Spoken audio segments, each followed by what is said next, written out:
What's good? Welcome back to the channel. The inevitable, kind of some devastating news, but something that a lot of us fans, especially Knicks fans, were already speculating about this guy. Just came out maybe 10 minutes ago. Knicks Julius Randle to have season-ending surgery. This is an article by Adrian Wojnarowski of ESPN, of course. And we just gonna go through and read this together. He kicks it off by saying, after 2 months of rehabilitation to attempt a return to the New York Knicks, All-NBA forward Julius Randle will undergo season-ending right shoulder surgery, sources told ESPN on Thursday. Randle, who has been out since dislocating his shoulder on January 27, had been relentlessly rehabilitating to resume playing prior to the Eastern Conference playoffs. Doctors warned him recently that continuing instability in the shoulder made it unsafe for him to play again this season. He had done everything possible to avoid the surgery and return for the playoffs, but the procedure became an increasing inevitability after recent visits to 2 specialists who warned him of further injury and possible permanent damage to the shoulder if he returned to play before a surgical procedure. So that's not good to hear at all. It said he had been relentlessly rehabbing to resume play before playoffs. And I get it, man. The Knicks are looking the best that they have looked in the past decade. Like, this is the time that you really want to put your foot on the gas and really try to go for it if you're the Knicks, bro. Jalen Brunson is having an All-NBA season. Julius Randle, before his injury, was an All-Star. They got the trade with Bojan Bogdanovic and Alec Burks. They also bought over Shake Milton in a buyout. Like, they built a team that will be ready for this playoffs. Josh Hart is having the best year of his career. Dante DiVincenzo is giving you 40 points on 11 three-pointers made in a single game.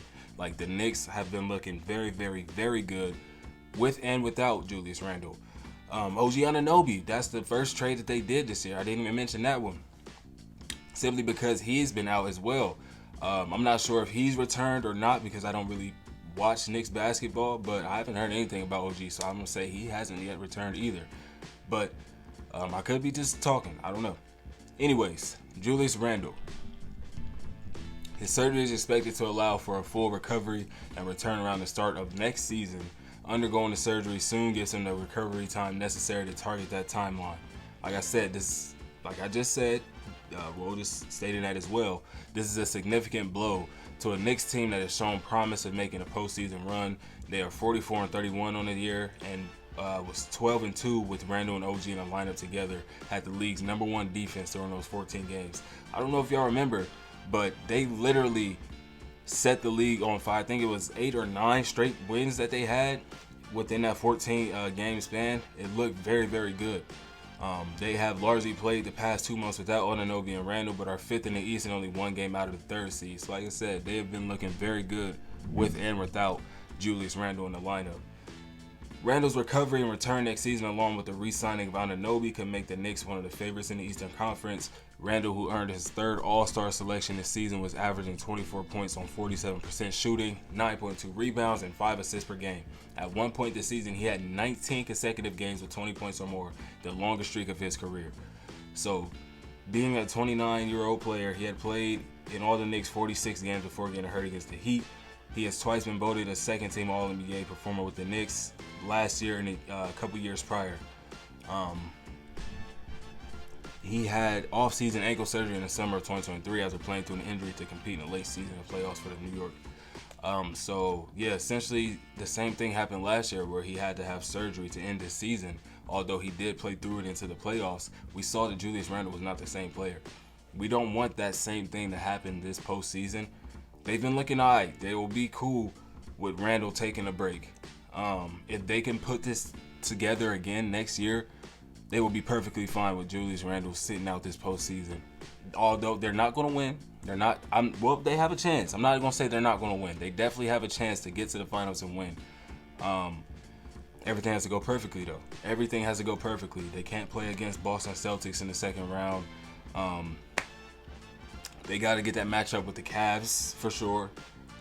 Although they do have Jared Allen and Evan Mobley, they got Hartenstein and Mitchell Robinson that gave Jared Allen problems last year. So I don't know. they just have to have all the chips fall into place. But this is the best case scenario for Julius Randle's future of his career. You don't, like they said, it could cause permanent damage. You don't want to do that, risking your whole career on this one postseason. Go ahead, take the rest of the year off. But this is the thing that bothers me, though, is that it took so long for the decision to be made to have surgery. He had been relentlessly, look at the vernacular, relentlessly rehabbing to make it back before the playoffs.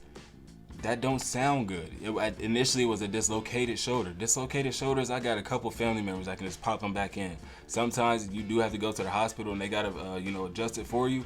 But a dislocated shoulder is not that big a deal to me because of what I just said. I know a couple people that can just put their shoulder back in after it's dislocated. It's disgusting, but it is what it is.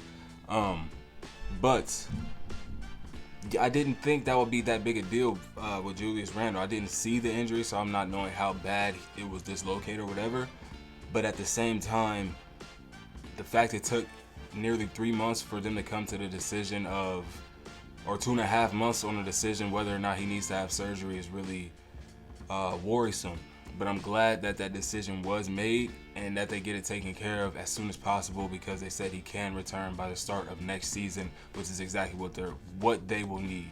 He had a stellar season in that 46 games that he did play. Like they said, 12-2 with him and Anunoby in the lineup. So they got something going with that for sure. But yeah, definitely not something that I wanted to hear or that Knicks fans wanted to hear. He's definitely a big piece of the equation. I'm not saying that without Randle that they are just, head and shoulders above the rest of the competition. I'm not saying that at all. But we've seen the games, the type of competition that they have been able to withstand without Julius Randle, without OG Anunoby. So, yeah, man. Another day where your boy is going into work. Yes, it's my uniform up under the hoodie. But I seen that before I was about to leave, and I'm like, nah, no way. I gotta definitely, come and talk about that. So yeah. Also, I hate the fact that my Thunder got scraped. Was it last night? I can't remember. We got absolutely torched. But no shade, no J-Dub. So it's to be expected. It was really the fourth quarter that did us in. But that's not. We talking about Julius Randle and the Knicks. I appreciate y'all tuning in, though. Go ahead and hit that subscribe for your boy. 101 subscribers. We on the road to 500. Let's make that money, boy. I appreciate y'all. I'll catch y'all on the next one. Peace.